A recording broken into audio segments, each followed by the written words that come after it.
الله العلي العظيم حسبنا الله ونعم الوكيل نعم المولى ونعم النصير استغفر الله الذي لا اله الا هو الحي القيوم الرحمن الرحيم ذو الجلال والإكرام وأتوب إليه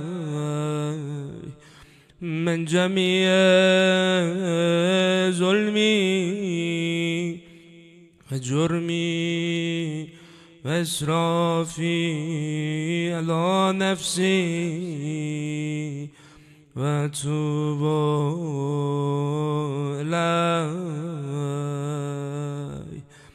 شب شهادتی امام حسن عسکری توسلی کنیم به ایشان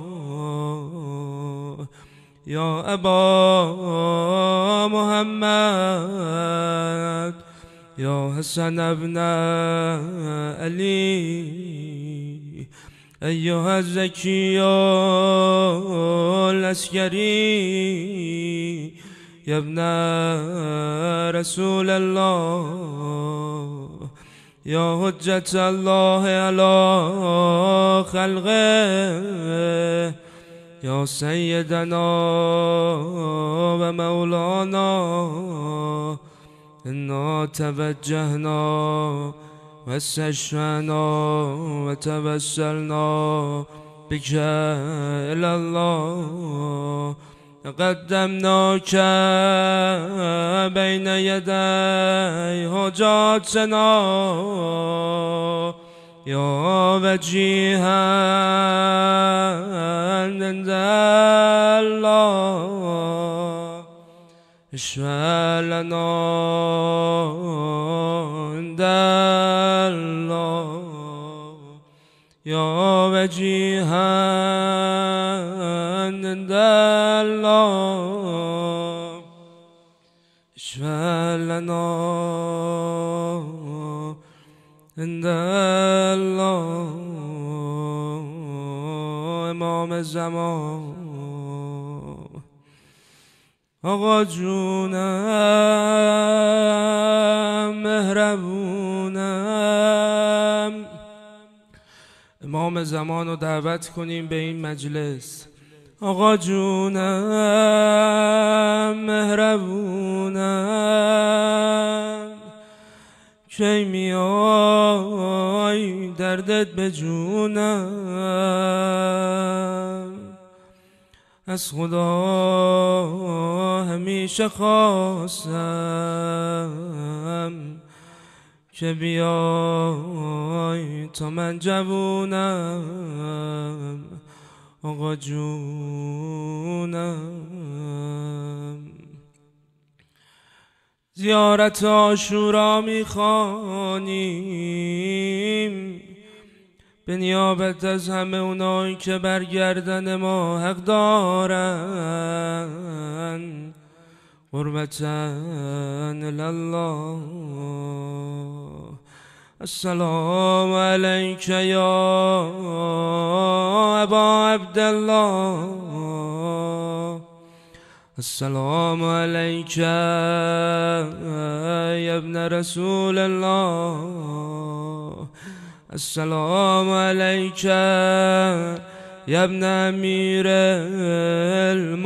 المؤمنین و ابن سید المسیح السلام علیک یا ابن فاطمة سيدة نساء العالمين. السلام عليك يا سار الله وابن ساره والوتر الموتور. السلام عليك وعلى الأرواح التي هلت بفنائك. عليكم مني جميعا سلام الله أبدا ما بقيت وبقي الليل والنهار. يا أبا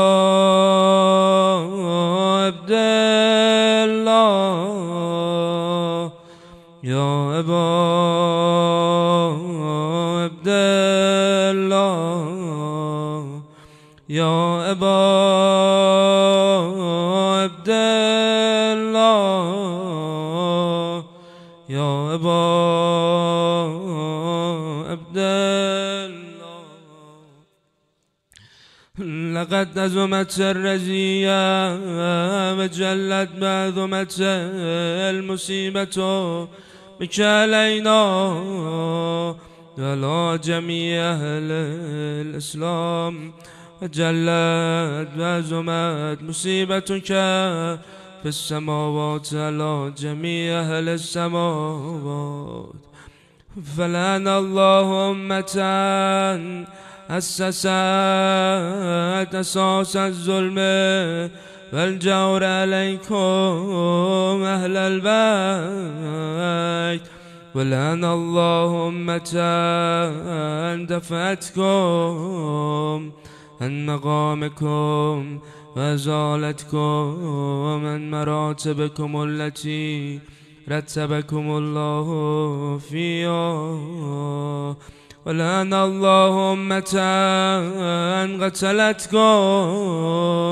ولعن الله الممهدين لهم بالتمكين من قتالكم. برئت إلى الله وإليكم منهم ومن أشيائهم وأتباعهم بأوليائهم. يا أبا عبد الله، يا أبا عبد الله.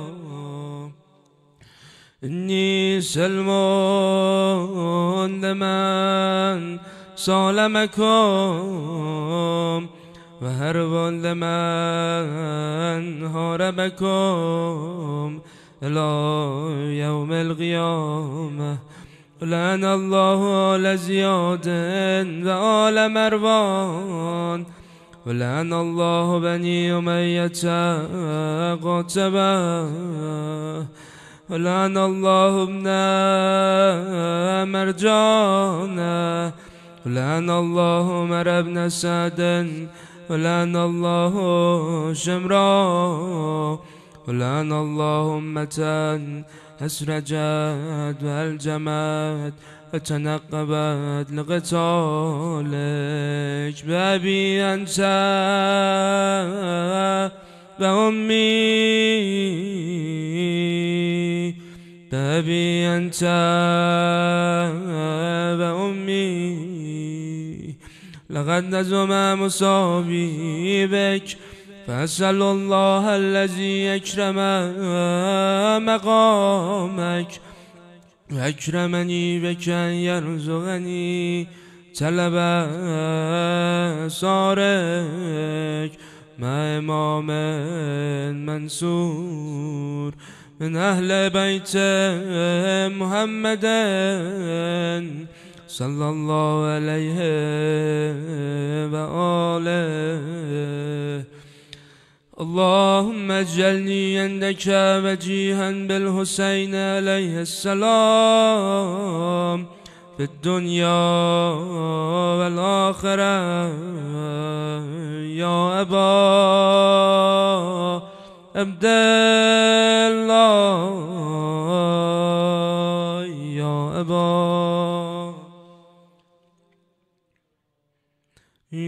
أبا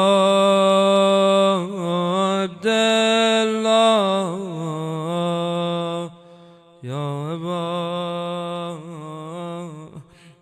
يا أبا عبد الله إني أتقرب إلى الله وإلى رسوله وإلى أمير المؤمنين وإلى فاطمة وإلى الحسن وإليك بموالاتك بالبراءة ممن أسس أساس الظلم والجور عليكم وأبرأ إلى الله وإلى رسوله ممن أسس أساس ذلك وبنى عليه بنيانا وجرى في ظلمه وجوره عليكم وعلى أشيائكم برئت إلى الله وإليكم منهم وأتقرب إلى الله ثم إليكم بمبالاتكم ومبالاة وليكم وبالبراءة من أعدائكم الناصبين لكم الهاب بالبراءة من أشيائهم وأتباعهم إني سلمان لمن سالمكم وهرب لمن هاربكم وولي لمن ولاكم وعدو لمن عداكم فأسأل الله الذي أكرمني بمعرفتكم ومعرفة أوليائكم رزقني البراءة من أعدائكم أن يجعلني معكم في الدنيا والآخرة وأن يثبت لي عندكم قدم صدق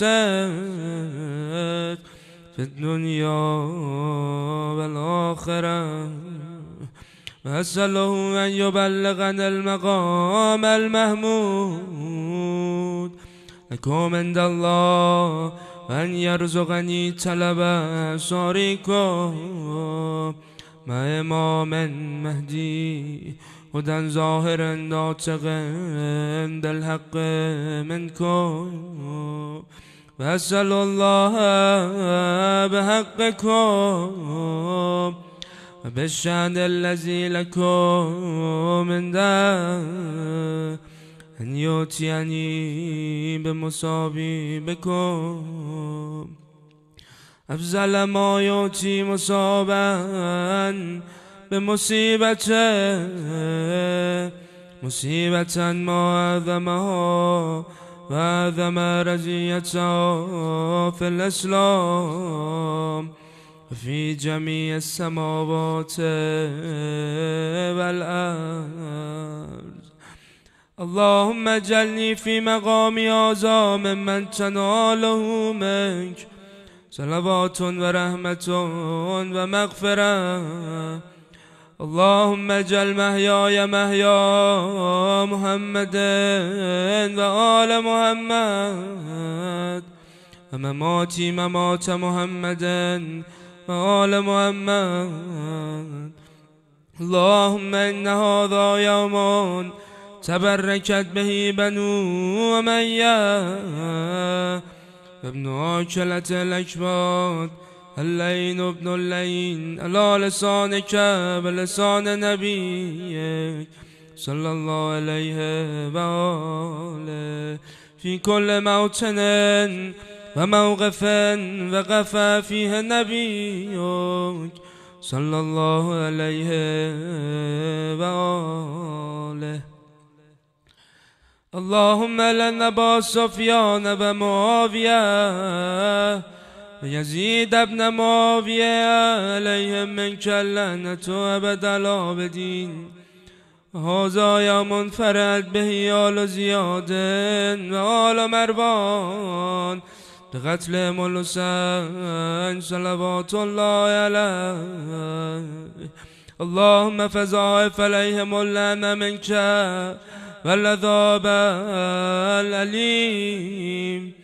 اللهم إني أتقرب إليك في هذا اليوم وفي موقفي هذا وأيام حياتي بالبراءة منهم واللعنة عليهم وبالموالاة لنبيك آل نبيك عليه وعليهم السلام.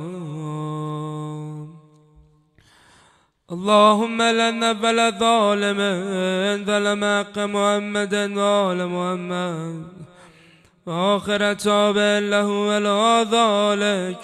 اللهم لنا الإصابة التي جاهدت الحسين شايد وبايد وتابت على قتله. اللهم لنهم جميعا.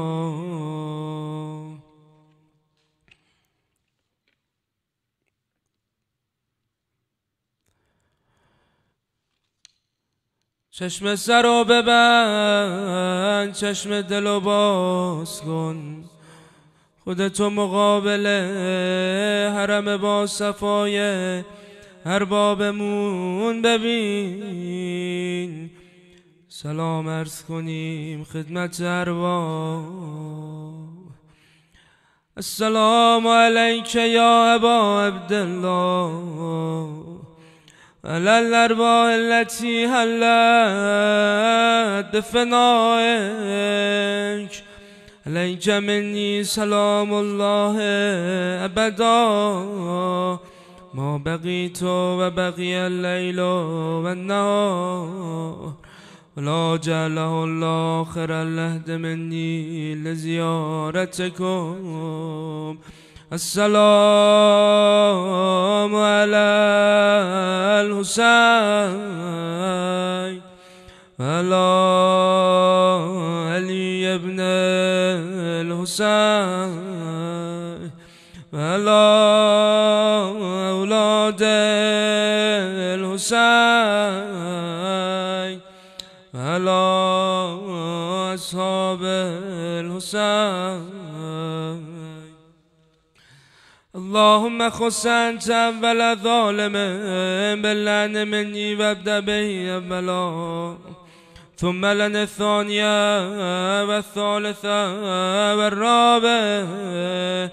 اللهم لن يزيد خامسا ولن عبيد الله بن زياد وابن مرجان وعمر بن سعد وشمران وآل أبي سفيان وآل زياد وآل مروان لا يوم القيامة. سجده.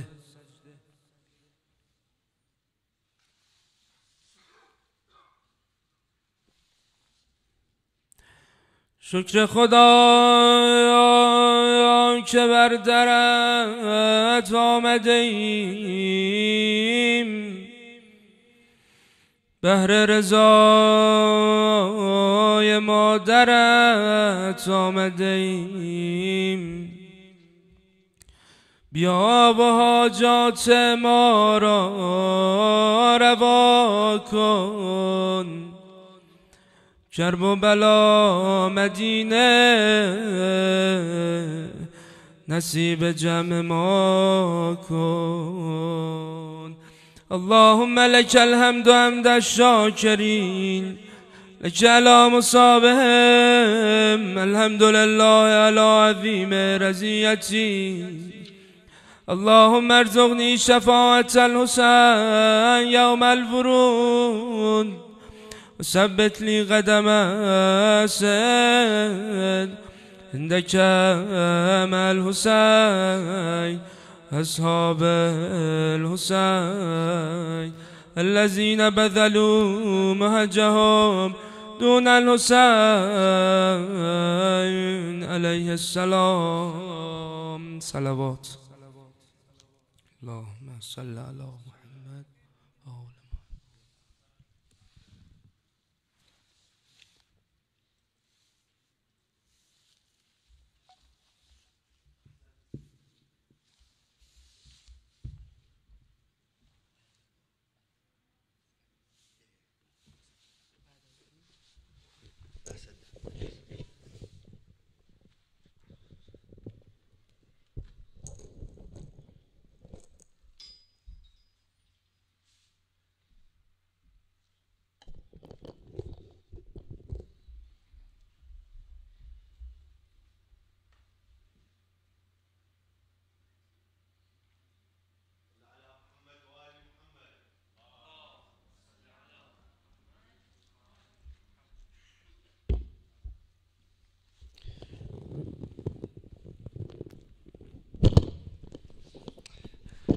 Bismillah ar-Rahman ar-Rahim. Assalamu alaikum wa rahmatullahi wa barakatuh.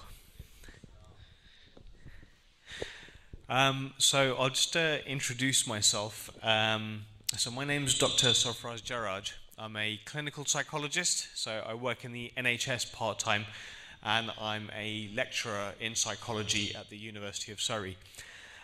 So first of all, thank you very much for taking the time out to be here. It's a real pleasure and an honor to be invited to be here with you.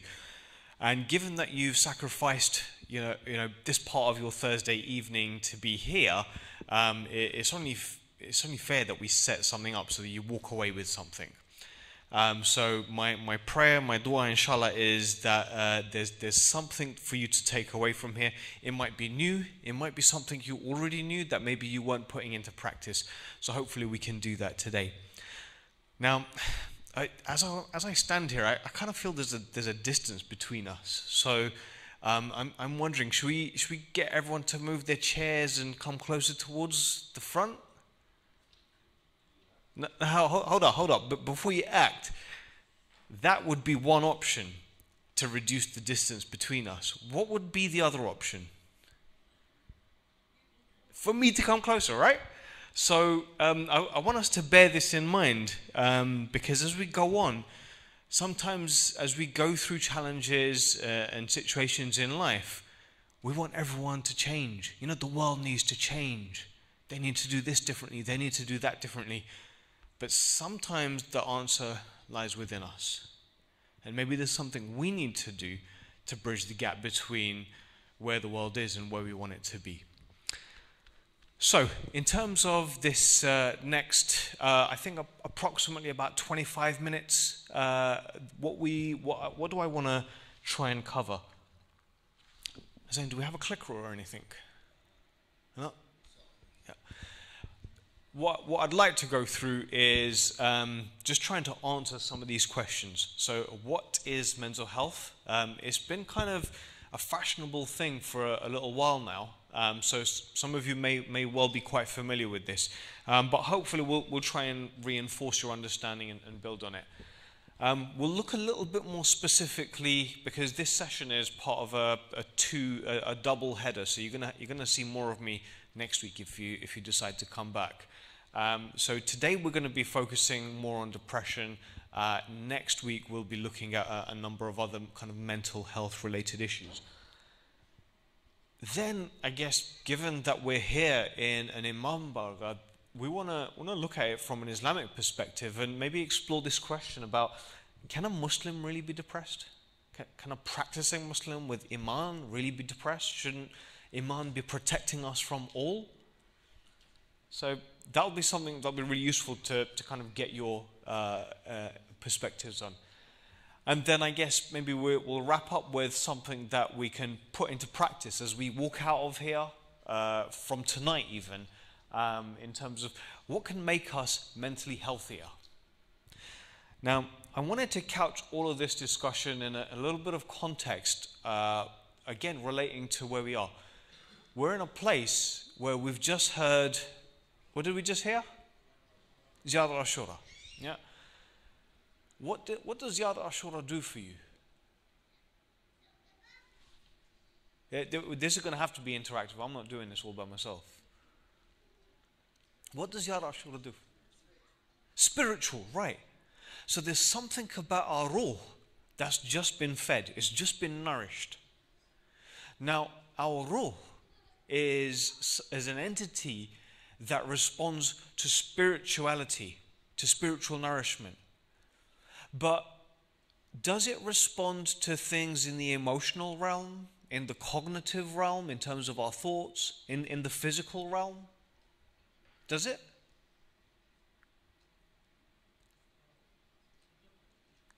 No? So, if I give you a nice, because I know you was nodding your head, so if I was to give you a nice bacon sandwich, yeah, really nice sizzling bit of bacon, is that going to affect your ruh? It is. So the physical realm does affect us spiritually. The emotional realm does affect us spiritually. The kind of things we look at affect us spiritually. It's not just what we look at, it's how we make sense of it. So all of these things give us a good rationale for why we don't just want to be physically healthy, why we don't just want to be spiritually healthy, but why we want to be mentally healthy in order for our ruh to flourish. Yeah? Please stop me if you've got any questions, if you've got any comments. It'd be really useful to kind of benefit from your experience as well. So let's try and use physical health as a bit of an analogy to help us understand mental health. So how many of you are feeling pretty physically healthy right now? No, a few snivels. Okay, yeah, we've got some. There's one champion right here. I mean, he's got short sleeves basically, so he must be healthy because it's kind of nippy here. So we all know what it's like to feel physically healthy and physically unhealthy. But do we know what it's like to feel mentally healthy and mentally unhealthy? How do you feel when you're feeling mentally healthy? Happy, yeah. So that's a sign of feeling mental. Every day, hopefully, as soon as we wake up and we see someone, especially a fellow Muslim, what do? We say, Assalamu alaikum. Peace be with you. So it's that salam, it's that peace that actually represents being mentally healthy. Happiness is a transient state, yeah. But contentment and peace, now that's a state you can work towards regardless of how happy or sad you might be transiently. So hopefully this not only illustrates kind of an example, an analogy between mental health and physical health, but there's also something important about this line. Anyone got any thoughts about why it's not one or the other and why it's a line? There's a connection that goes from one end to the other. So we all are sometimes one, sometimes the other, but sometimes we can be in between. And we can be at a million places in between one end or the other. So I guess what's important to recognize from this is that we all move on this continuum. It's normal for us to be in different places at different times. The world, our lives, our situations affect us so that we feel different things at different times. And that's quite normal. It's part of our fitrah to be blessed, to be able to experience different emotions. Let me give you an example of what might sometimes be considered poor mental health and see, is there a benefit? Is there a wisdom in that? So anger, being angry, is that good or bad mental health? Bad. Now, in the face of injustice, do you ever feel angry? Yeah. So anger itself isn't the problem, it's how we channel it. It's what we do with it. If we use our anger to just scream and curse, then actually it's not doing us or our ruh any good. But if we channel that into positive action, if we channel that into defending the oppressed, to standing up to tyranny, then actually that's going to do our ruh, ourselves, a world of good. So we want to recognize that we can be anywhere along this and that we can move. The one thing that, particularly as Shia, is deep within our theology is choice. Different to some other schools of thought that say, everything is planned out for you. Now we know the Creator has planned everything out for us. But what we don't know is what He's got planned for us. The fact that we make dua means that there's some role for choice. And if you think about the fact that you're here now, that was a choice you made. Whether you decide to listen to me, whether you decide to get up and walk off, it's a choice. And those choices can influence where we are along this. So, in answering this question about what is depression, depression may be one of those examples of feeling mentally unhealthy. And I want you to start off with a little bit of a self-assessment. These things sink in a little deeper if we're able to reflect.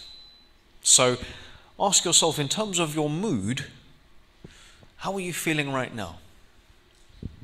How motivated are you? So what are you doing? You're listening to someone. How motivated are you to listen to that someone?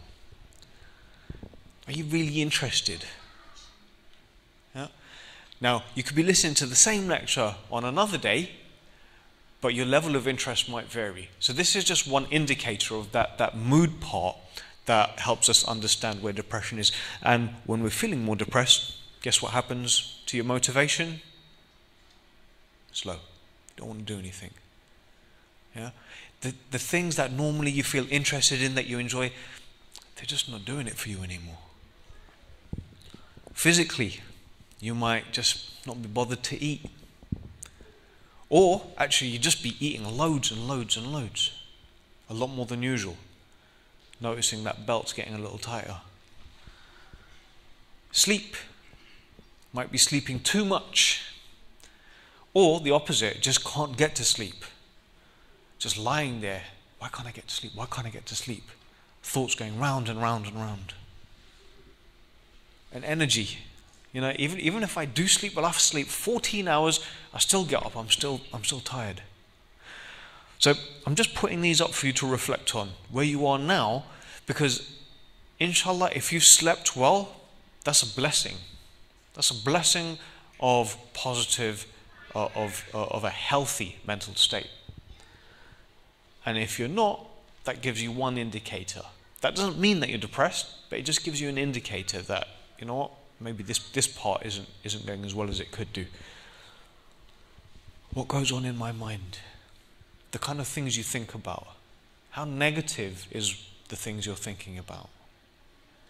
When you came in here, I mean, this was my first time in here, and I'm like, mashallah, this place is awesome. Yeah, I was like, oh, you know what? It's a little nippy. So that was one negative. But what's my emphasis on? Am I just like, oh, this place is useless because I'm a bit nippy, or is it?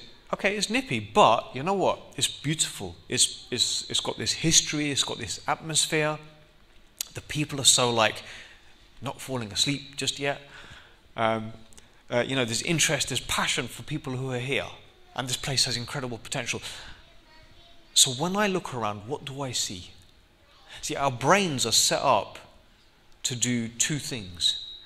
They're either taking in information from the world around us, or they're doing something with it. They're making sense of that information. And both are subject to being positive, negative, or balanced. I'll come back onto that a little bit later. So just something for you to reflect on. How much negativity is there in your thinking? And how much, I've got this other word, rumination. So rumination kind of is linked to, cows.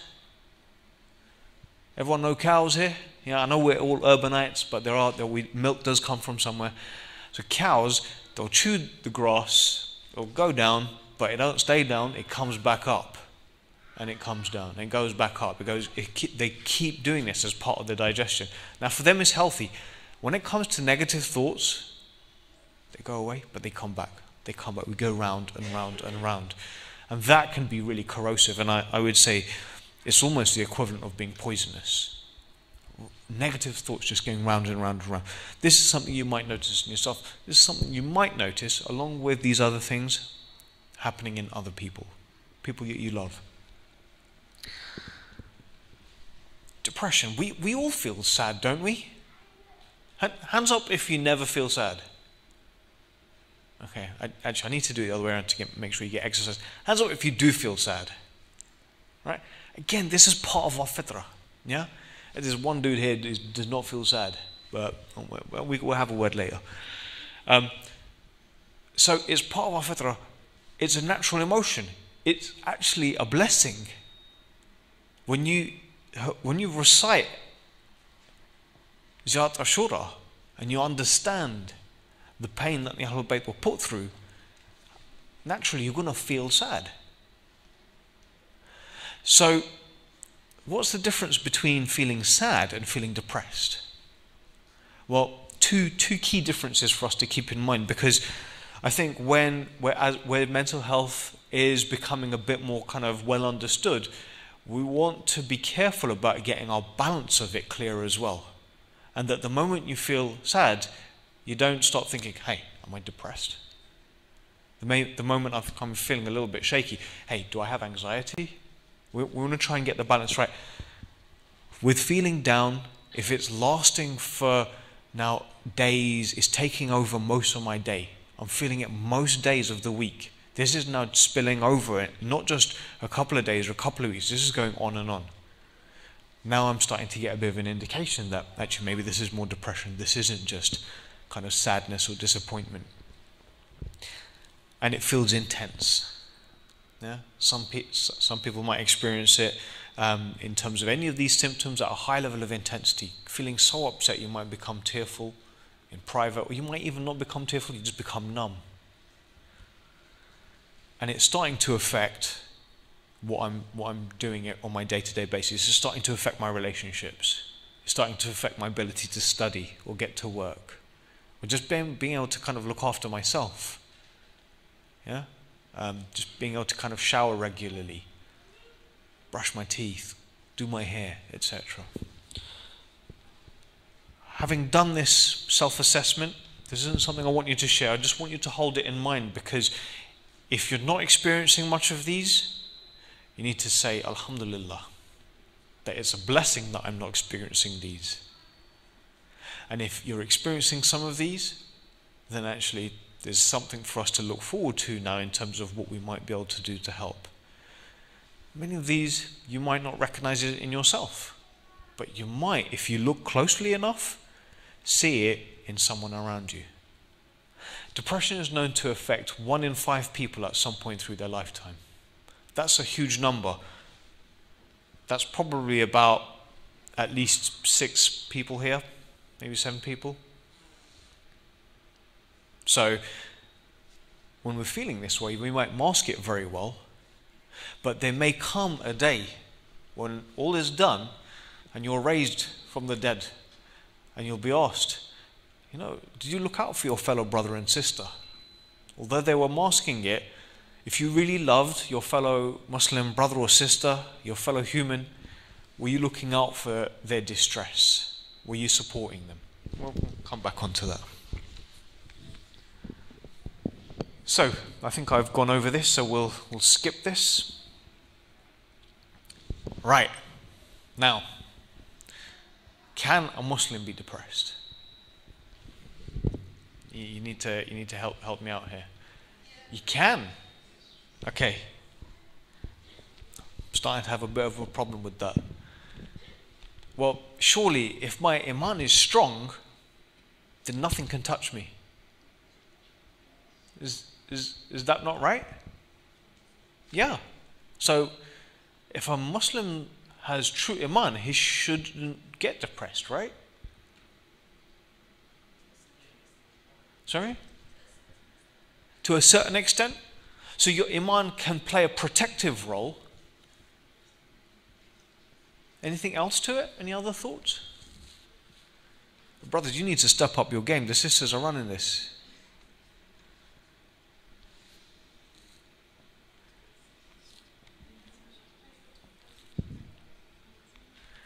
So let me hit you with a couple of thoughts. That the way you feel may not be totally in your control. The way you feel may be a consequence of what's going on around you. You ever lost a loved one? Anyone in your life die? Yeah. That's not in your control. You might have lost something really important in your own life. You might have lost a job, your prestige, your health. These things aren't always in our control. And it may be quite a natural response for that to affect you. We're not machines. We're humans. And our responses are often part of our makeup, part of our fitrah. We were created with them. If we could choose never to feel down, we probably would choose that. So if this is part of our creation, then whether we're a Muslim or not, it's there for a reason. Now, I'm not claiming to have all the answers, but it's something for us to consider because it has a huge impact on how we might judge each other. How do we know the tests that have been sent for us? Which one of us is really tested? Then who knows? All of us, thank you. Yeah? And in terms of the degree of test, do we know anything from our faith about the degree with which we'll be tested?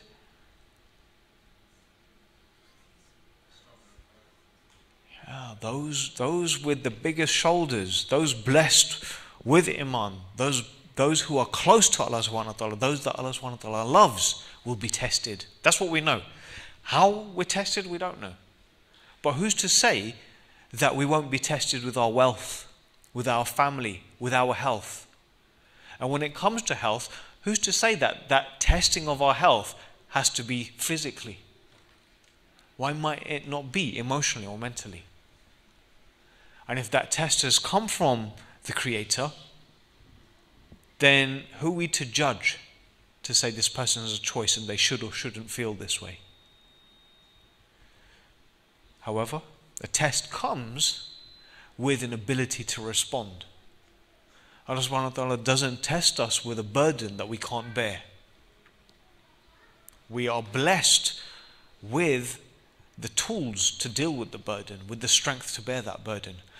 However, we sometimes fall into the trap of just looking for those blessings in a particular place. Where do you look for your blessings?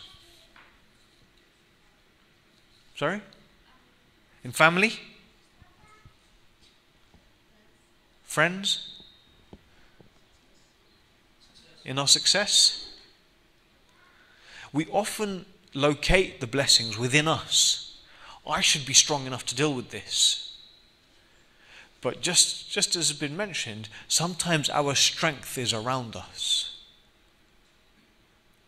In our friends, in our family, in our fellow mu'mineen, in our fellow humans. So let's hit the next slide. Can we really say that someone is low in iman if they're struggling with their mental health? Can we say that there's a deficiency in their ruh? Is there another way of making sense of it without playing judge? We are not the judge.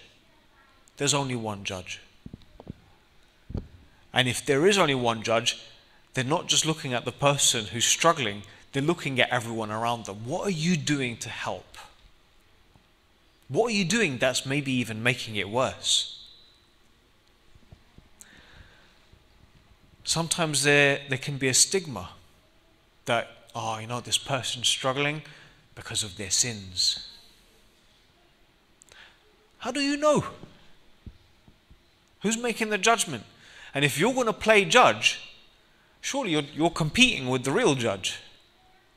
So we need to be quite careful about the judgments that we make.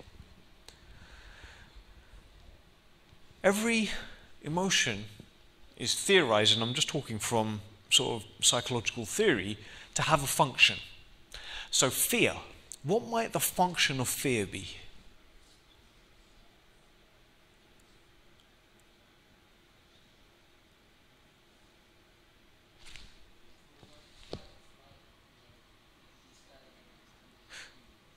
This is my tag team partner right here. Yeah, fight or flight. Yeah, so we all have this mechanism that detects danger, and we experience fear, so that we can get away from that danger. If you're walking down the road and there's a huge truck coming towards you and you don't feel fear, well, you'll just be chilling and you might get run over. But if you feel the fear, you've got that energy, you move away. It's there to protect you. It helps you survive. So fear has a function. Sadness may have a function. Depression may have a function. Often, when people become depressed, everything stops for them. And it may be an opportunity to reflect on what's going on in my life that might have got me here. One of the most beautiful things we have emphasized in our faith is the ability to reflect. Now, sometimes that reflection is done very well personally, but sometimes that reflection done with trusted confidence, family, friends, can help you think about what's going on, what's up with my life. How can I live a more purposeful being? Help me set the kind of reset button. Maybe I've not been on this rat race too long. It's not satisfying me. I'm not peaceful. I'm not content. So it can actually be a trigger for our growth. How many of you have actually experienced adversity in a way that you've come out stronger from? In a way that's taught you lessons in life, that's made you a better person? Sometimes those tests are put in place to get the best out of us. When everything's easy, relaxed, when we're in our comfort zones, we don't really grow. You can grow superficially, but real growth comes from enduring discomfort. So we don't want to have to push away discomfort all the time. We want to recognize that this is part of how we work. And I've talked about the test for others and who makes the judgment about whether someone's being weak or not. You know what, just, yeah, I know you're feeling down, but just, you know what, just allow it. Just get out of bed. Just come into work. Right, if it was that easy, they probably would have done it. It's great to be encouraging. How can I support you? And sometimes just being quite patient.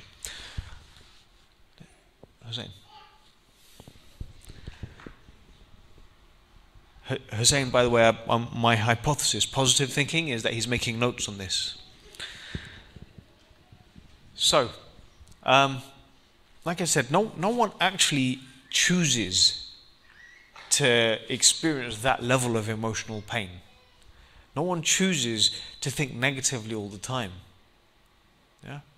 These become habits that we fall into. But the importance of recognizing that it's not a choice. No one wakes up deciding to hate themselves, to feel so weak, to become so isolated. They might make choices that they feel compelled to, but it's not a choice that anyone would want to make.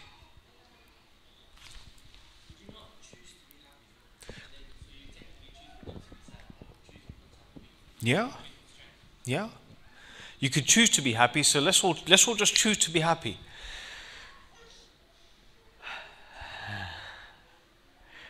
I guess with all of our feelings, there might be some degree of choice that we make in the moment, but actually it's much more about our lifestyle. And they're the choices that we make. As humans, it's quite, we love instant gratification. Yeah, I want this, so I'll do this, and I expect to feel this way quickly. Yeah? I mean, I'm wearing this jacket, and although I look a little bit hench, my biceps really aren't what I'd like them to be. If I want big biceps, I can't just pop a pill. I'm going to have to work it. I need to go to the gym. I need to do those codes. I need to put in the effort. So choices, short-term, medium-term, long-term choices. But ultimately, if we're in this position, when we're in the position, there's probably been a host of things. People are saying and doing hurtful things. Yeah, there's maybe things going on in society. Like I'm struggling. My benefits have been cut off. Now they're making me do all these assessments and tests. I'm not being trusted. They're making fun of me as a Muslim. All of these external pressures. But ultimately, when it comes to ourselves, we can't have control over those things. We might be able to influence them, and that might be a better way to focus and channel our energy. But ultimately, the thing we have most influence on is ourselves. So let's move on to thinking about that a little bit now. What helps? What can help with our own well-being? How do we make this congruent with our faith as Muslims? And how can we use this understanding to support brothers and sisters around us? So let's hit the next one, Hussein. So the four-legged chair. Now, I don't know if you can see this projector screen. What's this projector screen on? A table. What's keeping the table at the height that it is? It's the legs. So I want to use the level of this table as a metaphor for how we feel, our kind of emotional health, our mental health. And you could say that, okay, this is fairly healthy. It's maybe not as healthy as it could be, but it's not flat. What's keeping it at the level it is? So in terms of our lives, we want to think about the four legs that are relevant to us. And each one of these legs represents the activities that we do in our lives.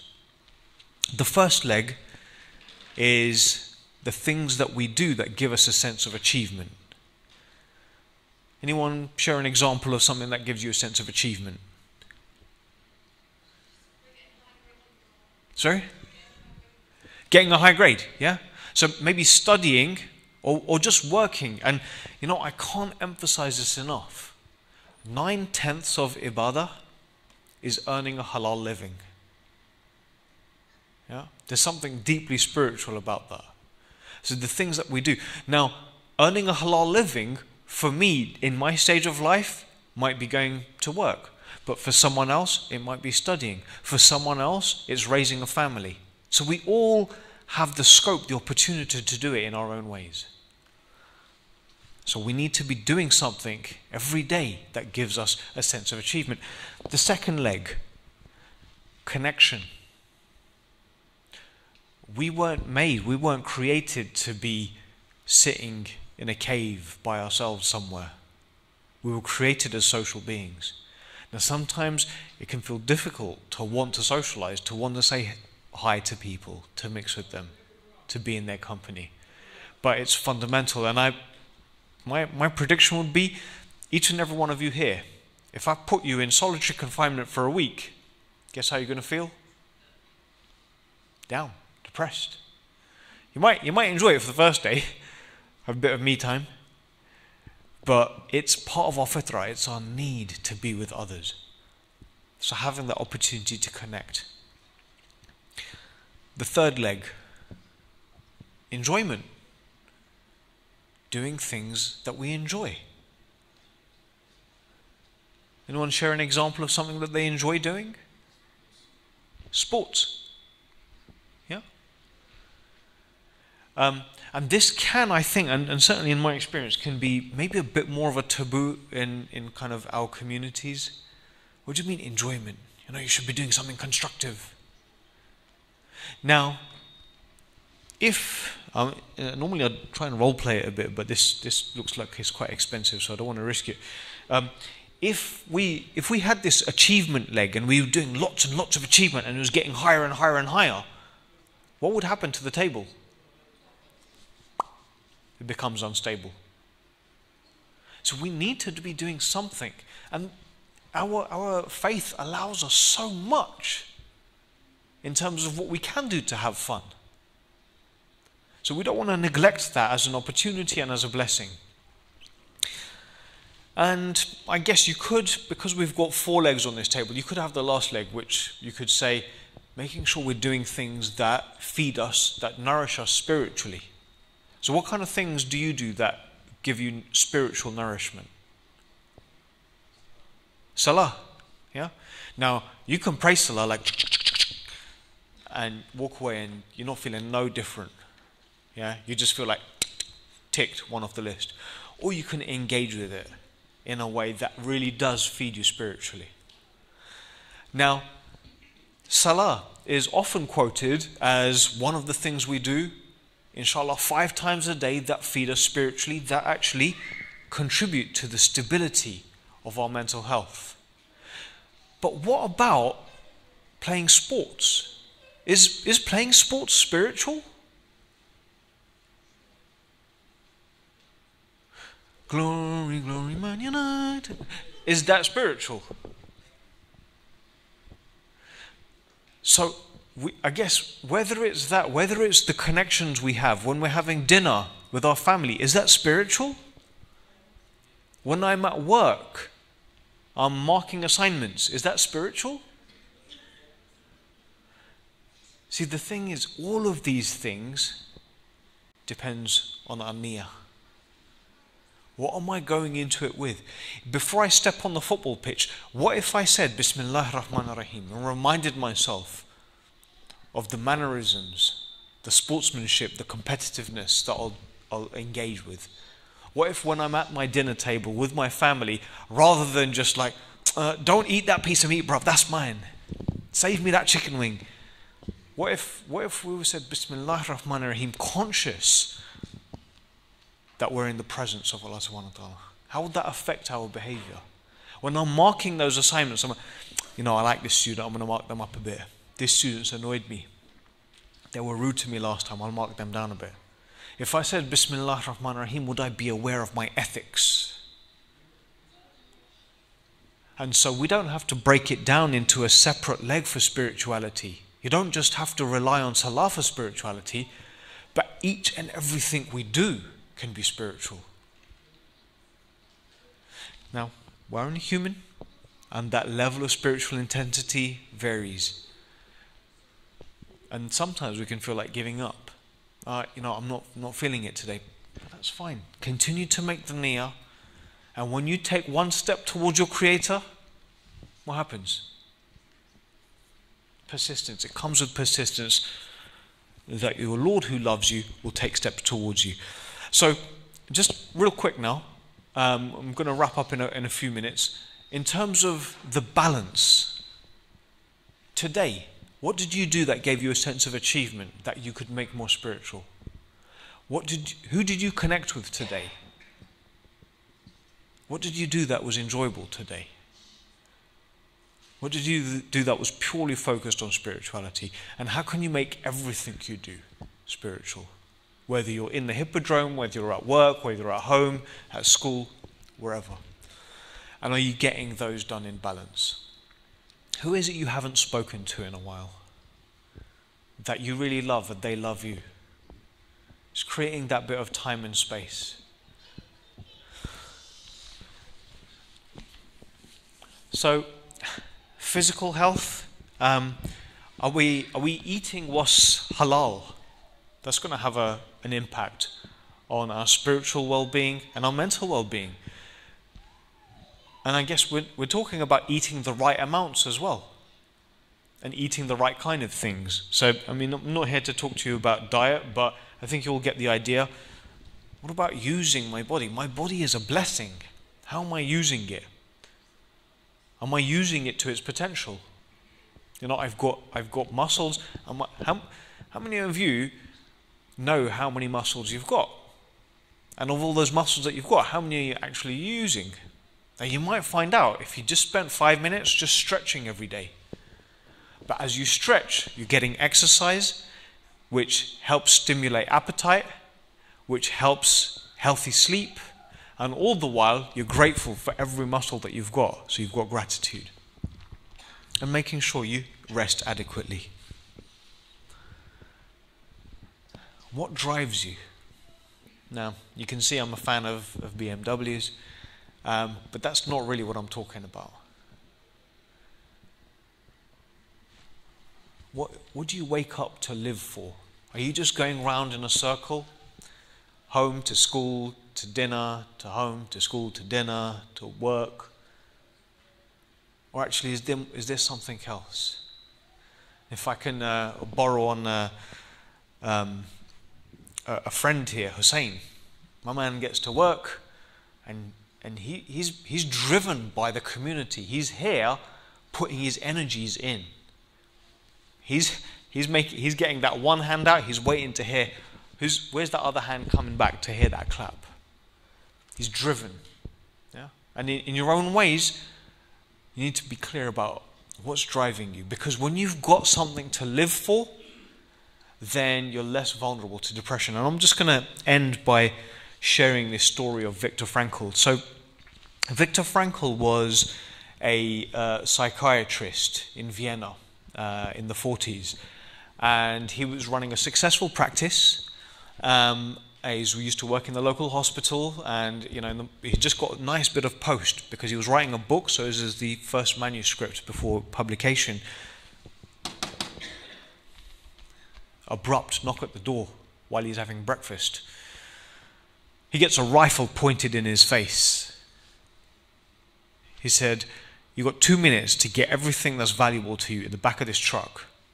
Otherwise everyone gets shot." He was having breakfast with his elderly parents, his pregnant wife. He doesn't know what's going on. Just as he turns around to get his stuff and get his family, he notices there's a little pin on the person's badge, on their coat. It was the Nazi secret police. He was being targeted because he was a Jew. He gets everything in the truck. They cross several borders. They get to a concentration camp. It says Auschwitz on the outside. He gets separated from his family. They go in one queue. They get gassed because they're no good for manual labor. He gets put in another queue. They shave his hair. They take everything away from him. They burn his book and his clothes. He gets given a uniform, and he gets a number tattooed on his arm. In about 24 hours, Victor has had everything you can have taken away from you, down to his name. Victor engages in concentration camp life, and he notices there's two groups of people emerging. One group of people keep looking for kind of bits of wire or something to wrap around their necks to finish themselves. He notices another group that keep running after that first group, trying to stop them and talk them out of it. And he says, what's the difference between these two groups? He said, when I asked them, when I spoke to them and tried to find out their story, he found out that the group that were trying to finish it, they couldn't see outside of the barbed wire fences. They were convinced that this was it for them. So he asked the other group who were trying to stop them, he's like, so what do you see in your future? I see myself getting out of here one day. I'm going to see my daughter. I'm going to get back to my home country. I'm going to fulfill this project. I still have something to do. And they could see beyond the barbed wire. Victor himself looked into his own mind and he said, when I close my eyes, when I'm faced with this oppression and tyranny, I try and go to that place where I'm in a nice lit theatre, much like this, talking to people about the human psyche, sharing my understanding with them, because that resonated with his purpose. So you can see from an example of someone in such awful conditions, some of the worst a human can experience, that actually it's that purpose that can pull you through. And when it comes to feeling down and depressed, actually that purpose, that hope is something that can guide us through, take us through that dark night, that dark year. What it also emphasizes, and this is what Victor also says, is they took everything from me. They took my family, they took my identity, they took my name, but the one thing they couldn't take away from me is my choice. And I get you to reflect on, even in the last moments for Imam Hussein, they'd taken everything from him. They took his family, they took his companions. They took everything, but the one thing they could never take away from him was his faith and his choice that I'm not going to give bay'ah. They couldn't take his dignity. He didn't give in to the end. We all have choice. I started this lecture, this session, by talking about, hey, there's an issue here. You know, the gap's really big between us. What should we do? I'm most in control of the choices that I make. And despite how insurmountable the challenges around me might feel, the one thing I've been blessed with is a choice. Even if I can't act, I have the choice to say. Even if I can't say, I have the choice to feel, to think for myself. And if this is something we can hold on to, if we can be clear about our purpose and be clear about the fact that we have a choice, then inshallah we'll be able to make much more use of the opportunities and the blessings that we have and protect ourselves from ill health, physically, mentally, spiritually, and actually be healthier. So, I think I'll wrap it up there.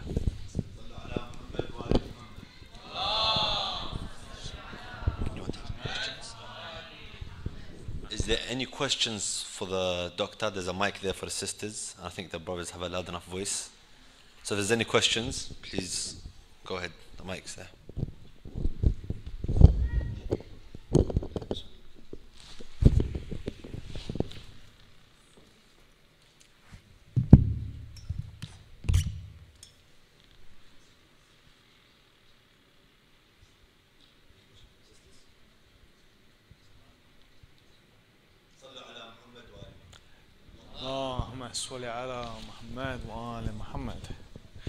So I'm going to take that as a signal that like you've all got so many questions that they can't all possibly come out right now, and maybe you're saving them for next week. So okay, we have one question there and one question there. So can I invite the sister to share a question first, and we'll come back to you.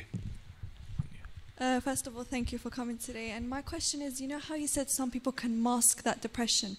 So to be there for our fellow sisters, let's say, how are we able to do that? Like, to a certain extent, I've managed, but I don't know the rest. Like, they've masked it so well, and they've got into a really, really bad state, and that's the only time I've actually realized that they've been suffering for so long. So what are the signs we need to look for when they always look happy, they're always smiling, like they look like the happiest people you'll ever meet in your life? Yeah. So how are we able to actually know that they're actually hurt or It's a good point. I think that's the thing about a mask, is someone can wear that mask so well that the whole point of it is to disguise it from us. Now, we might try and look for clues like, this person's not coming as much as they used to, hanging out with us. They're not showing themselves in the same way. You can see some of the cracks. But if they're masking it so well, you're not going to see it. The one thing we can do is make it safe for someone to be able to take the mask off. And sometimes you can do that by just kind of normalizing and maybe even disclosing yourself. Say, you know what, I'm not happy all the time. Or, you know, when things are tough, just to feel open enough to say, you know, yeah, things are tough at the moment. Saying that something's difficult isn't a sign of weakness. It's an opportunity to recognize that, hey, maybe this is part of a test, and this is something we can reach out. So I guess as a community, how much are we feeling unsafe to take the mask off? Because of a fear of what? Judgment.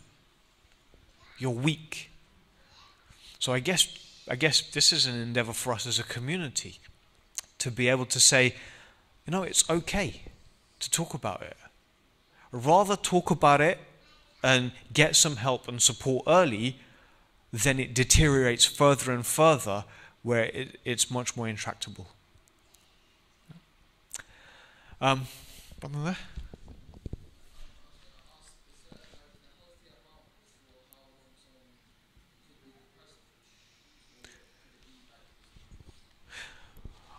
I don't think there's a particular day or something, but I think what's most important isn't necessarily just how I'm feeling.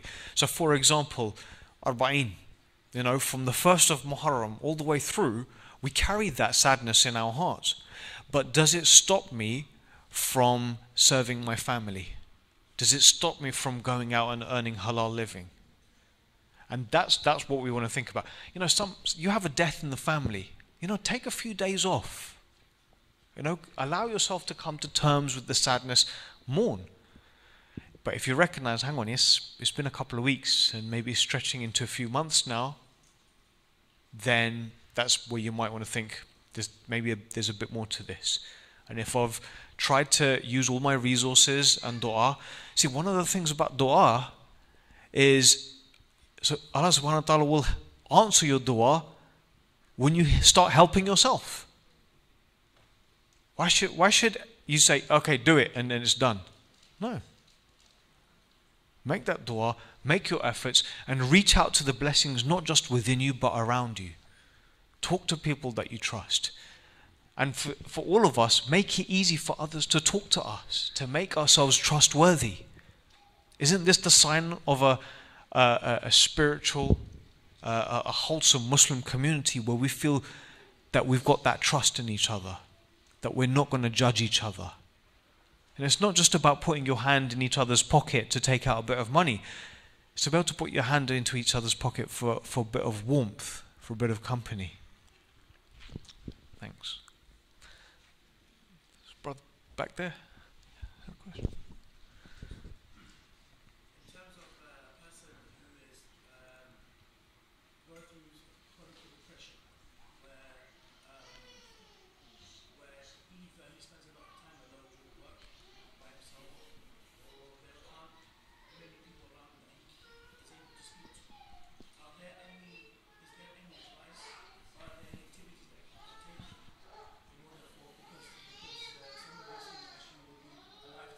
Yeah.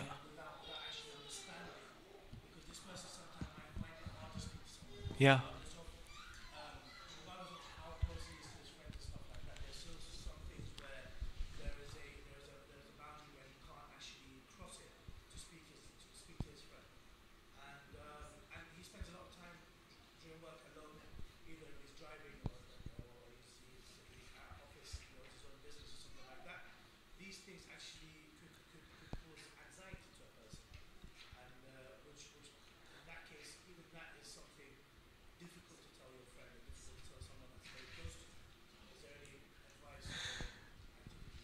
I think you raise a realistic scenario that, you know, that happens to people, and I think, you know, where we want the world to be in a certain place, we want someone to be in a certain place, and they're so far from it, the urge is even stronger to just move, you know, get out, start doing things, start speaking to people, and actually that can be the least helpful thing to do. So consider the high jump. Anyone here do the high jump? I mean, I've got a stereotype that hijabi sisters don't do high jump, but maybe, yeah, okay, thank you for breaking my stereotype. So as you're running up to the high jump, the bar's right up here. How do you start feeling? I'm not going to make it, so don't bother. But if we set the bar real low, then actually you're like, yeah, I can do that. You help build up a bit of momentum. Let's say your car breaks down. You're not going to start pushing it at 50 miles an hour. You start with that initial bit of movement.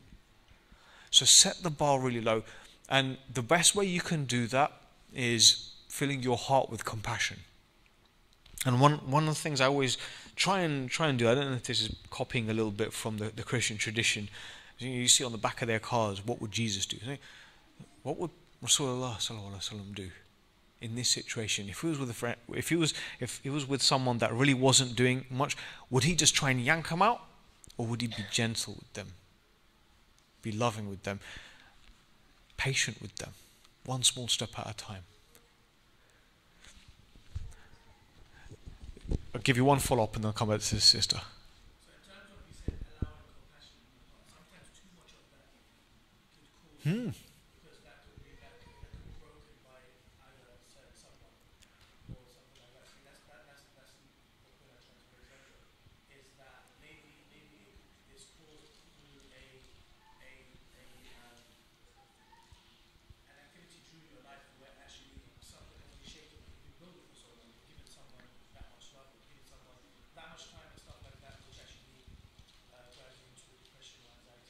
Well, I don't think anyone's ever become depressed from getting too much love. Having said that, I think when someone always gets something their own way, you know, some people think that people end up with mental health problems maybe because they've had really hard experiences in life. Actually, sometimes it's people who've had the best early life experiences and they expect everything to be fine. They don't know what it's like to have resilience. So I guess even in the way we show our children love as we're raising them, we want to allow them to experience a little bit of difficulty. Yeah, just like the immune system. If you never allowed a kid to pick up a peanut off the floor and eat it, their immune system just doesn't develop. So they need opportunities to do that. And I agree with what you're saying from that point of view, that maybe there's something about connecting with what gives them strength.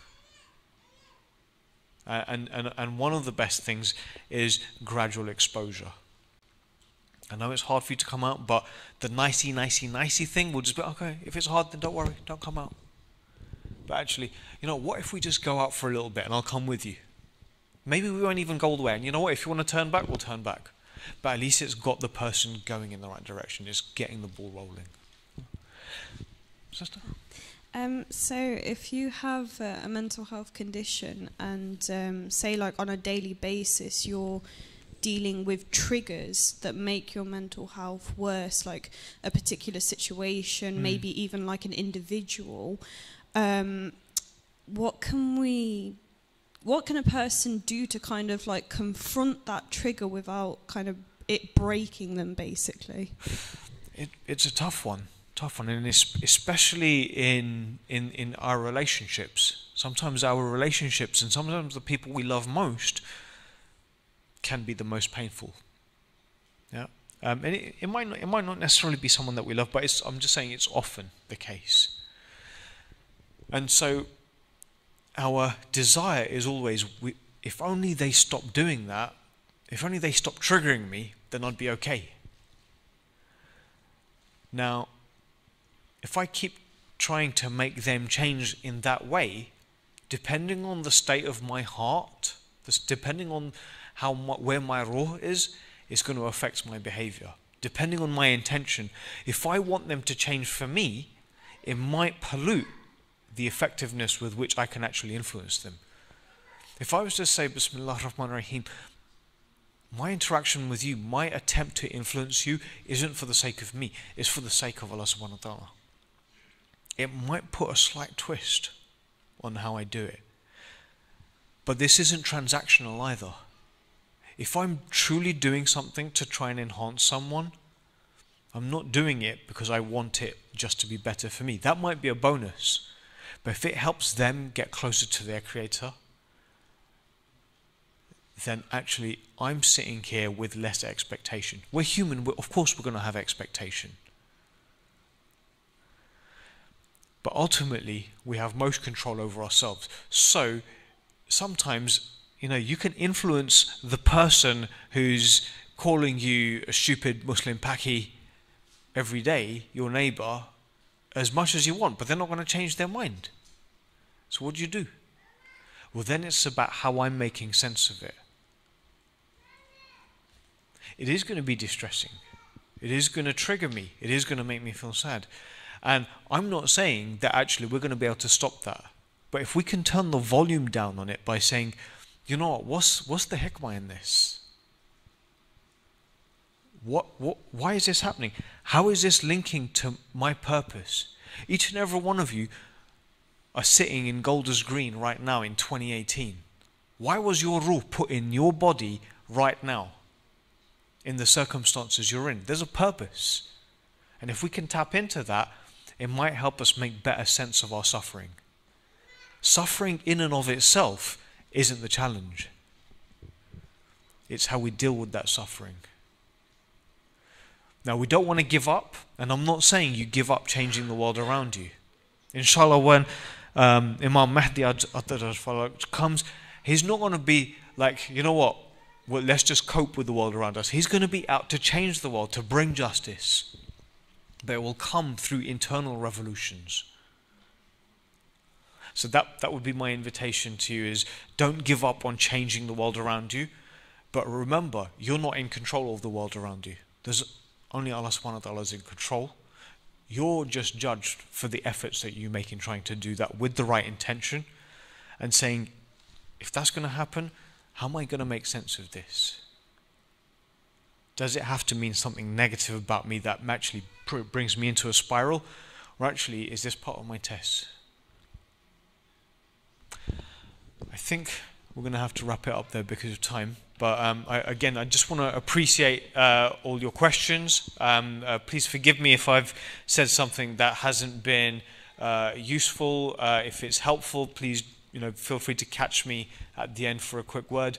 Otherwise, inshallah, I'll see you next week, and we'll talk about a few other kind of mental health related issues, and maybe try and equip ourselves with a few more tools that will help us with that, and inshallah, ultimately, with our spiritual growth and our journeys towards Allah subhanahu wa ta'ala.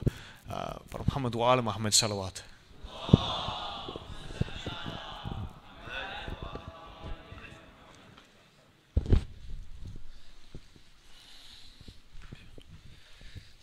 صلوا على محمد وآل محمد.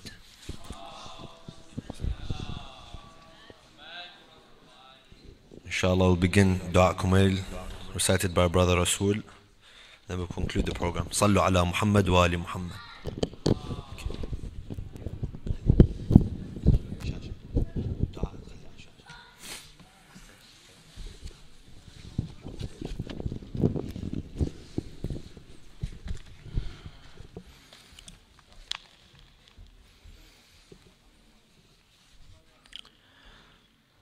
بسم الله الرحمن الرحيم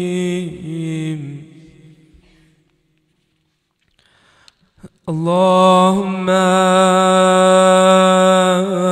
إني أسألك برحمتك التي وسعت كل شيء وبقوتك التي قهرت بها كل شيء وخضع لها كل شيء وذل لها كل شيء وبجبروتك التي قلبت بها كل شيء وبعزتك التي لا يقوم لها شيء وبعظمتك التي ملأت كل شيء وبسلطانك الذي على كل شيء وبوجهك الباقي بعد فناء كل شيء وبأسمائك التي ملأت أركان كل شيء وبعلمك الذي أحاط بكل شيء وبنور وجهك الذي أضاء له كل شيء يا نور يا قدوس يا نور يا قدوس يا أول الأولين ويا آخر الآخرين. اللهم اغفر لي الذنوب التي تحت كل سام. اللهم اغفر لي الذنوب التي تنزل النغام. اللهم اغفر لي الذنوب التي تغير النعم. اللهم اغفر لي الذنوب التي تحبس الدعاء. اللهم اغفر لي الذنوب التي تنزل البلاء.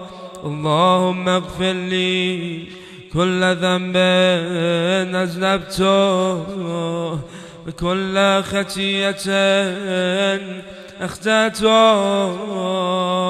اللهم إني أتقرب إليك بذكرك واستشفع بك إلى نفسك وأسألك بجودك أن تنيني من قربك وأن توزعني شكرك وأن تلهمني ذكرك. اللهم إني أسألك سؤال خازن متذلل خاشع أن تسامحني وترحمني وتجلني بقسمك راضيا قانعا في جميع الأحوال متواضعا. اللهم أسألك سؤال من اشتدت فاقته وانزل بك عند الشدائد حاجته وعظم فيما عندك رغبته. اللهم عظم سلطانك ولا مكانك وخفي مكرك وظهر أمرك وغلب قهرك وجرى قدرتك ولا يمكن الفرار من حكومتك. اللهم لا أجد لذنوبي غافرا ولا لقبائحي ساترا ولا لشيء من عملي القبيح للحسن مبدلا غيرك.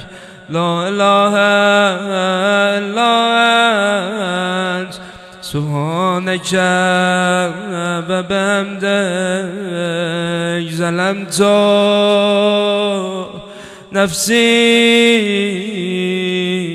ظلمت نفسي ظلمت.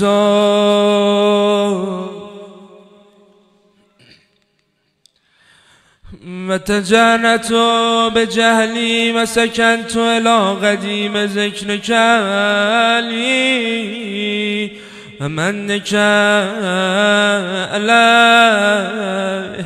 اللهم مولاي كم من قبيح سترته وكم من فاضح من البلاء أقلته وكم من نثار بقيته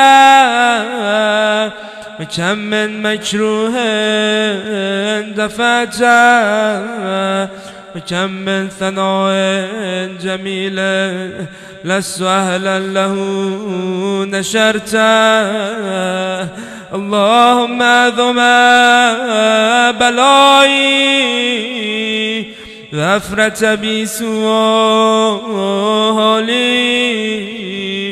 وقصرت بي أمالي وغادت بي أغلالي وهبسني النفي بعد أملي وخدعت الدنيا بغرورا ونفسي بجنايتا متالي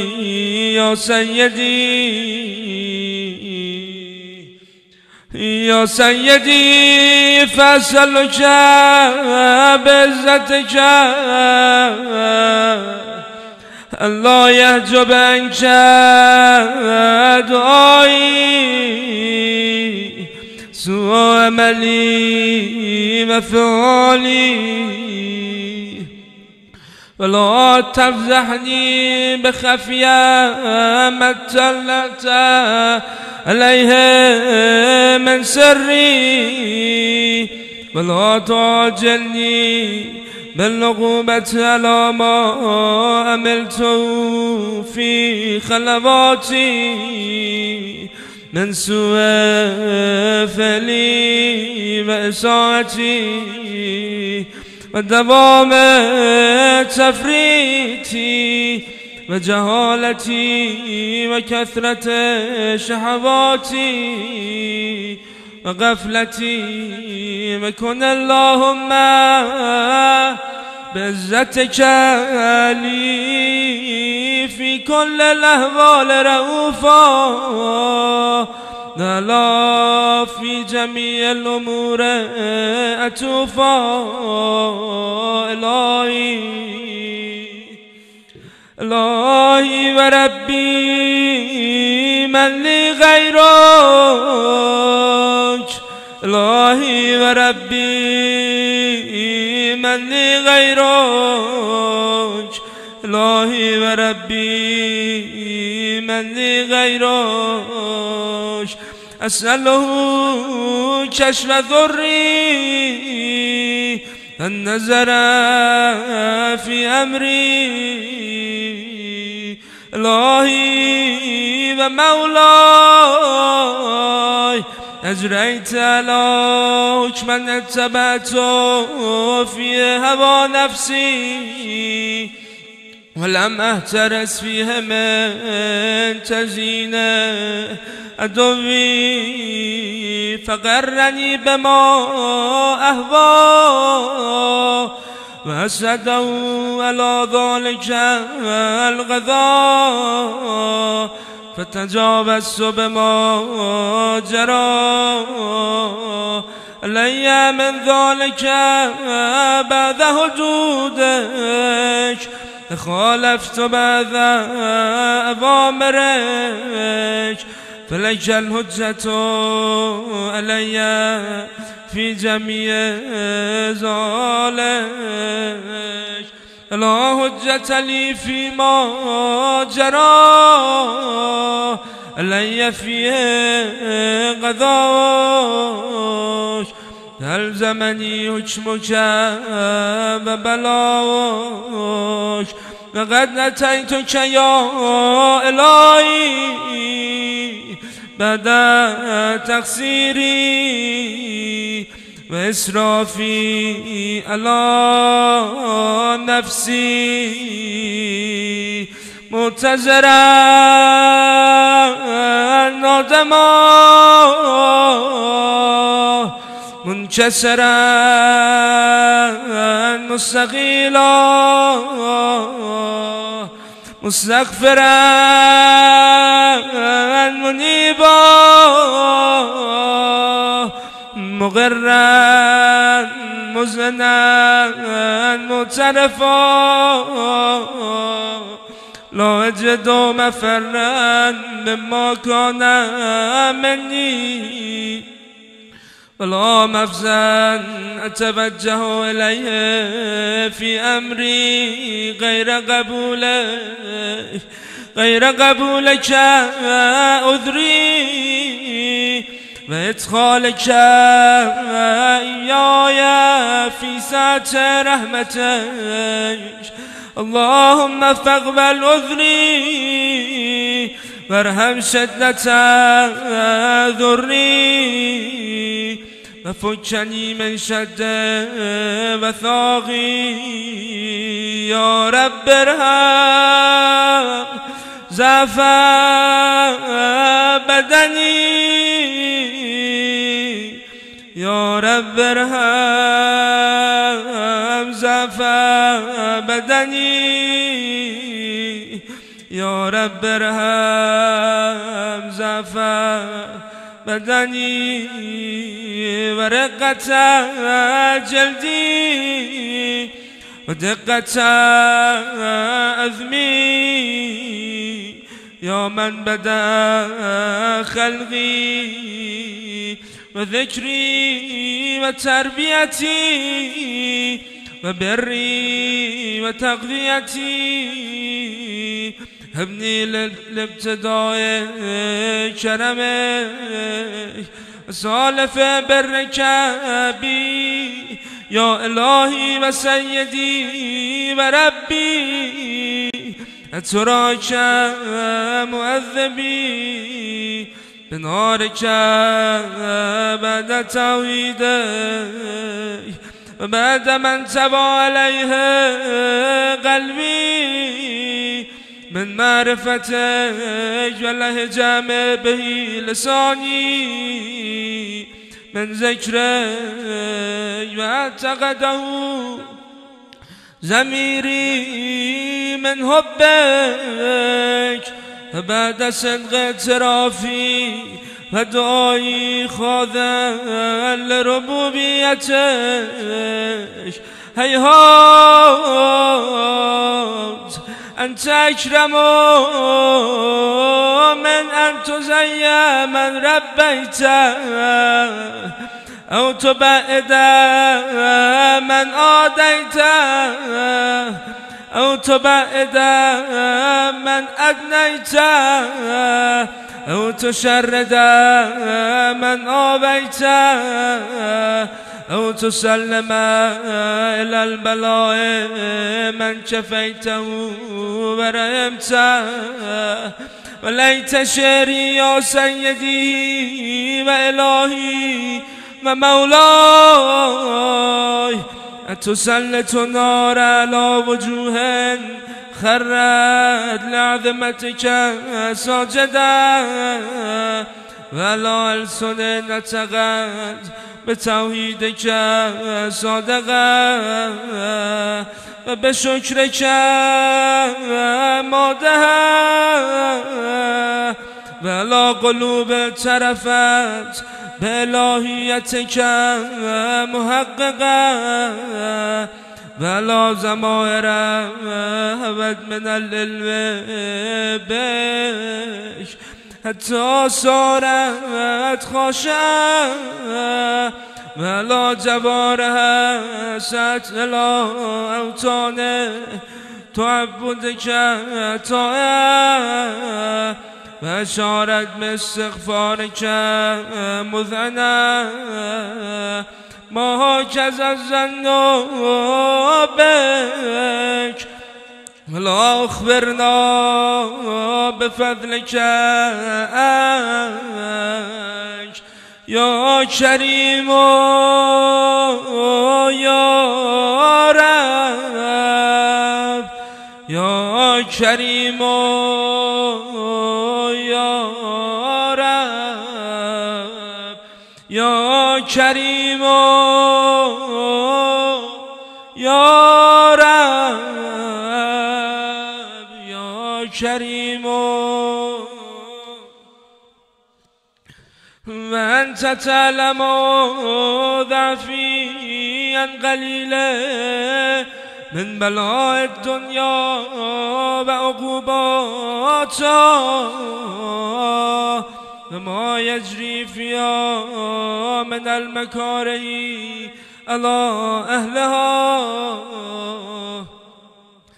ألا أن ذلك بلاء ومكروه قليل مكثور يسير بقاء قصير مدته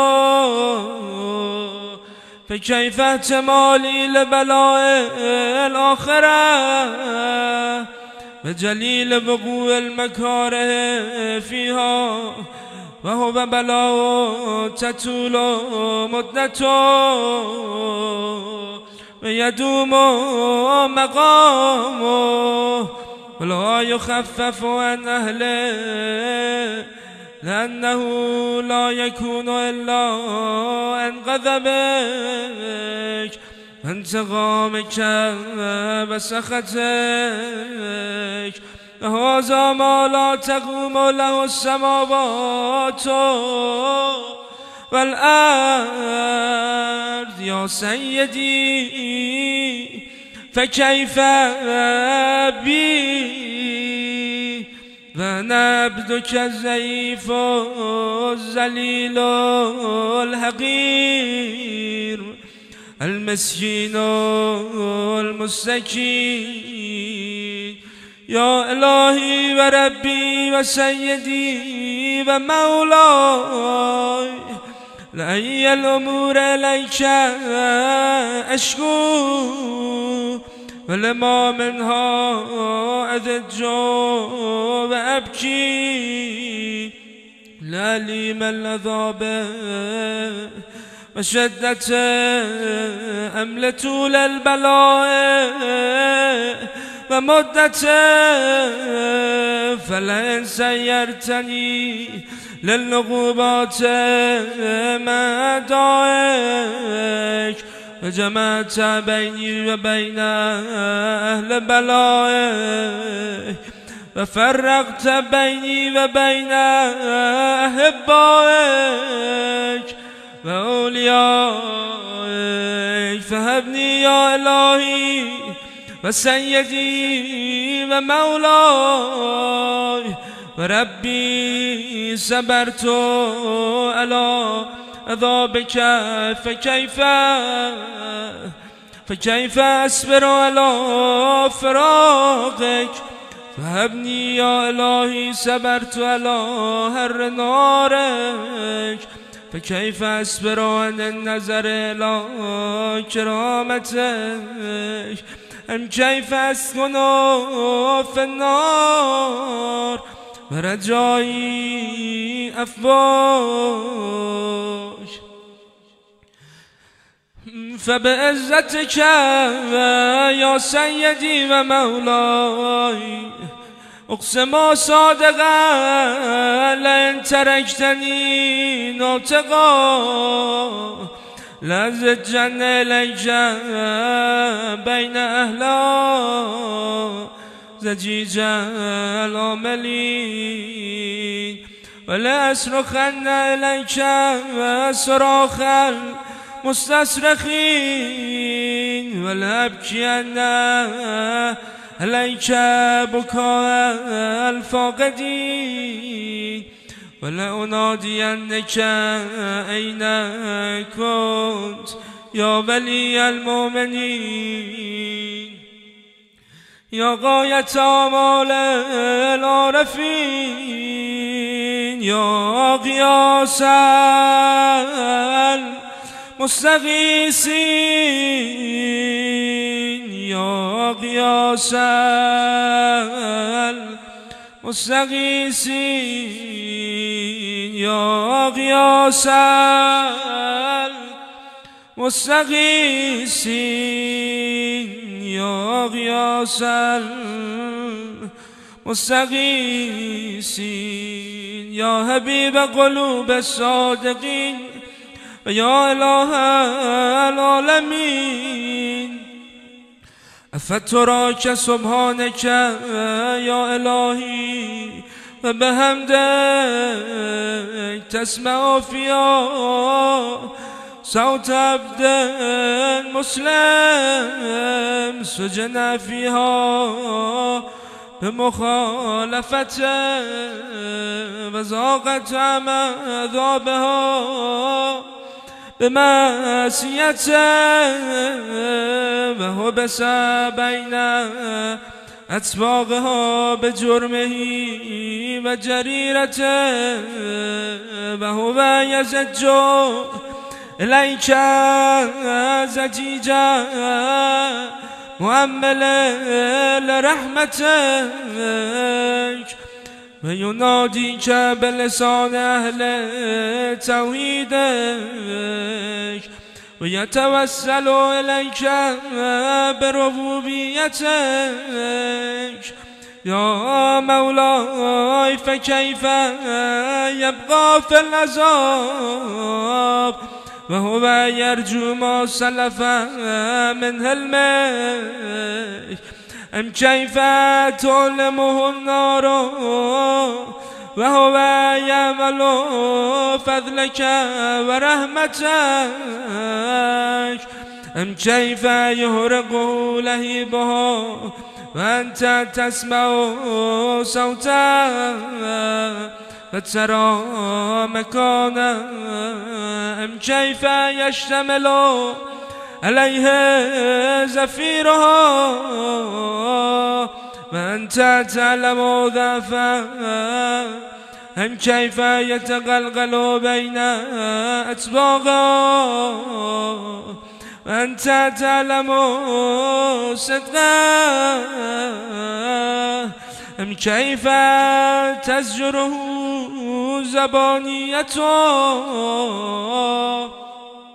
وهو يناديك يا رب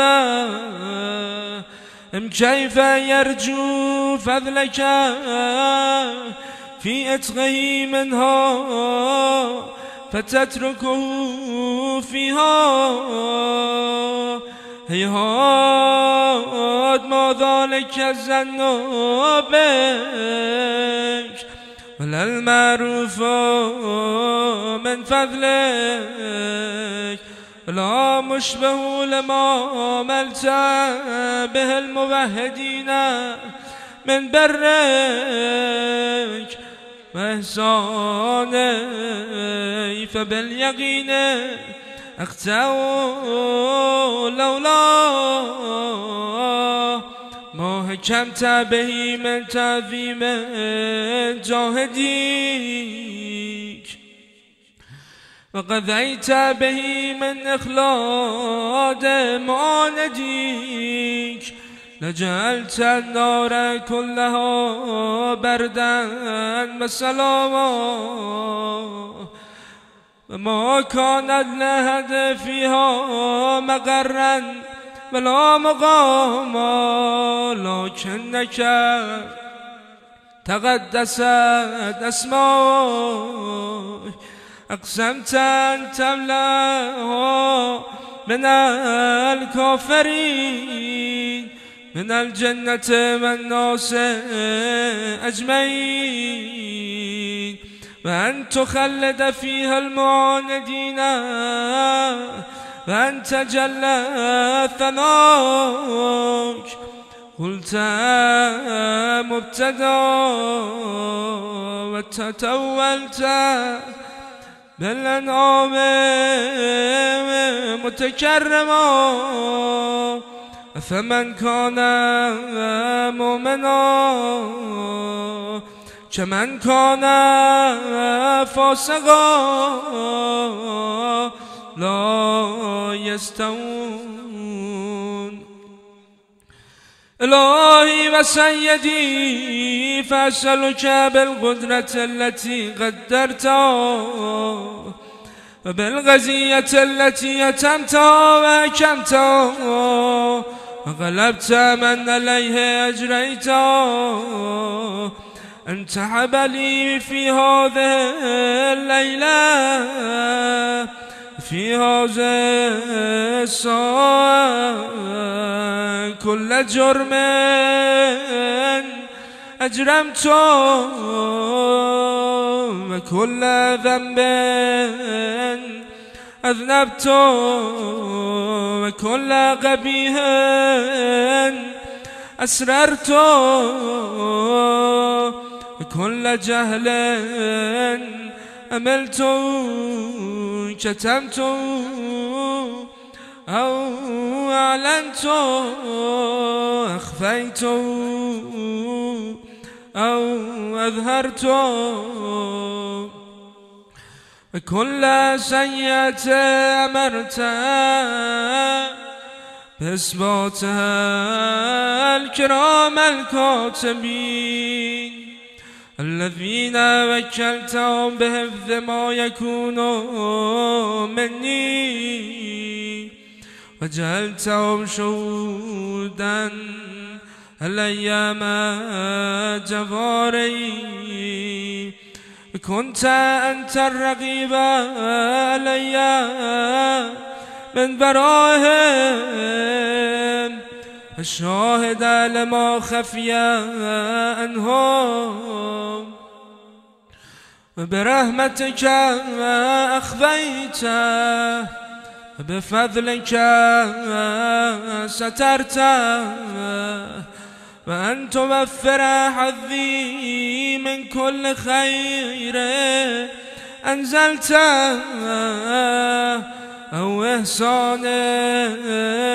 فضلته أو بر نشرته أو رزق بسطته أو ذنب تغفره أو خطأ تستره يا رب يا رب يا رب يا رب يا رب يا إلهي وسيدي ومولاي مالك رقي يا من بيده ناصيتي يا أليما بذري ومسكنتي يا خبيرا بفقري وفاقتي يا رب يا رب يا رب أسألك بحقك وقدسك وعظم صفاتك وأسمائك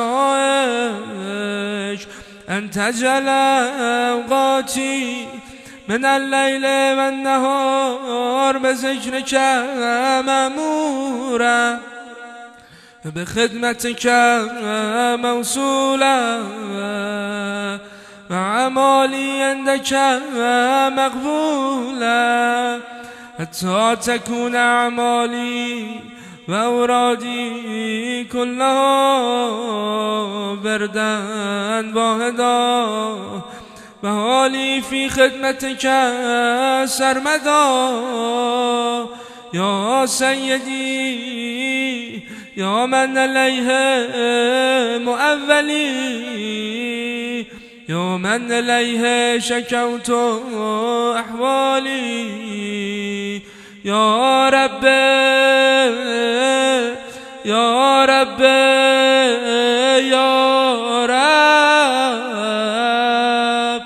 يا رب يا رب يا رب قف على خدمتك جوارحي واشهد على الأثيمة جماني هب لي الجد في خشيتك الدوام في الاتصال بخدمتك حتى أسرها إليك في ميادين السابقين وأسر إليك في البارزين وأشتاقا إلى قربك في المشتاقين وأدنو منك دنو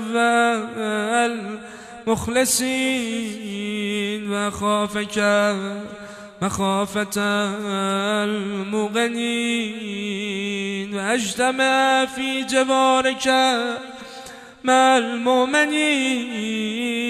اللهم ومن أرادني بسوء فأرد ومن كادني فكد واجعلني من أحسن أبيدك نسيبا عندك وأغربهم منزلة من وأخسهم زلفة لديك فإنه لا ينال ذلك إلا بفضلك وجد لي بجودك واعتف علي بمجدك واحفظني برحمتك واجعل لساني بذكرك لهجا قلبي بحبك متيما ومن علي بحسن إجابتك وأغلني أثرتي واغفر زلتي فإنك غزيت على عبادك بعبادتك فأمرتهم بدعائك وضمنت لهم الإجابة فإليك يا رب نسبت وجهي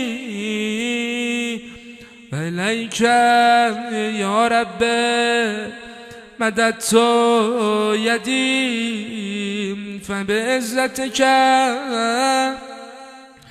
فبعزتك استجب لي دعائي فبلغني مناي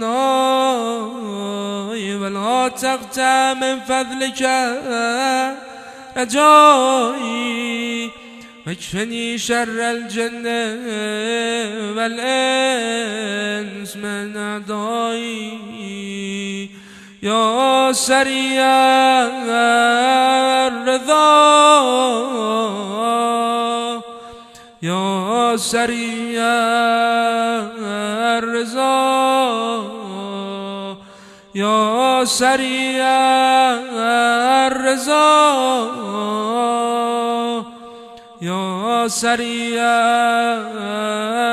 الرضا اغفر لمن لا يملك إلا الدعاء فإنك فعال لما تشاء يا من اسمه دواء وذكره شفاء وطاعته غنى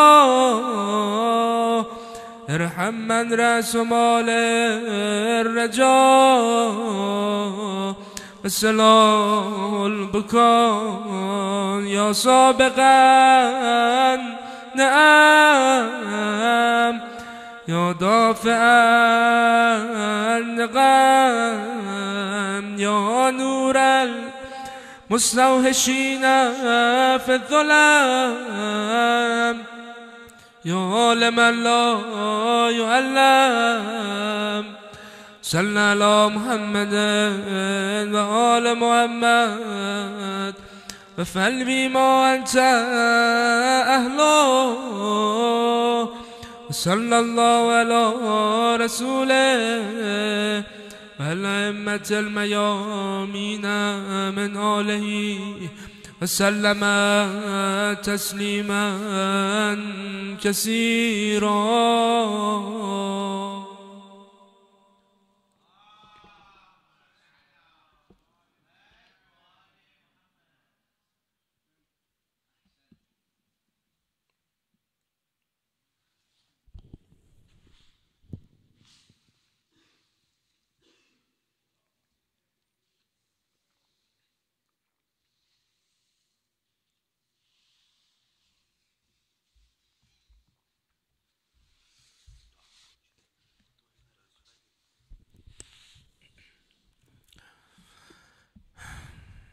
همه با هم دعای فرج و زمزمه میکنیم. بسم الله الرحمن الرحیم. اللهم کن ولیک الحجة ابن الحسن صلواتك عليه وعلى آبائه في هذه الساعة وفي كل ساعة وليا وحافظا وقائدا وناصرا ودليلا وعينا حتى تسكنه أرزك سوا وتمتع فيها طويلا. صلوات.